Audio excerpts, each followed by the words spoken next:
आओ बच्चों सुनो कहानी, सुनते सुनते गुनो कहानी। एक कहानी आम कहानी, करती कितने काम कहानी। कभी हंसाती कभी रुलाती, मिलती है बिन दाम कहानी। आओ बच्चों सुनो कहानी।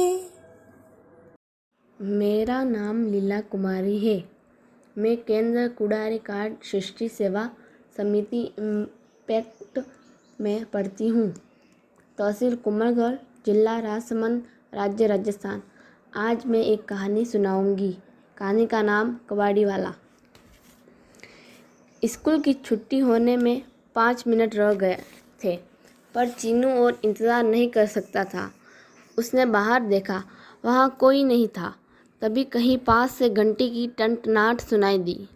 चिन्नू, क्या हो रहा है? टीचर ने कहा। सॉरी अक्का, चिन्नू बोला। वो क्या है कि? तभी पेपर वाला, पेपर पुराने अखबार कबाड़ी, चिन्नू के पिता कबाड़ी वाले ने गाकर पुकारा। की मुस्कुराहट बाहर तक चमक रही थी।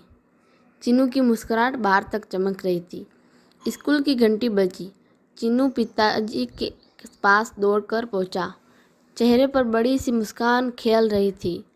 स्कूल में वह अकेला बच्चा था जिसके पिताजी उसे लेने आते थे। चिन्नू कूदकर ठेले पर जा बैठा और उसने अपने पैर लटका दिए। पिताजी ने ठेले को धक्का दिया और जोर से पुकार लगाई, पेपर वाला कबाड़ी। चिन्नू ने भी पुकार लगाई। वाह, दोनों की क्या जोरदार आवाज़ निकली। जब एक चौकीदार ने उन्हें रोका, चिन्नू ने नीचे कूदा। एक खाली बोरी लेकर वह अपने पिताजी के साथ गया। आज उन्हें जो भी सामान मिलेगा वह इस बोरी में भरा दिया जाएगा। इस घर से अखबार, उस घर से अखबार और पत्रिकाएं, नीचे वाले घर से अखबार और पत्रिकाएं और खाली बोतलें। चिन्नू दौड़कर ठेले से एक और खाली बोरी ले आया। वे लिफ्ट में ऊपर जाने वाले थे। चिन्नू की आंखें बड़ी बड़ी और गोल हो गई।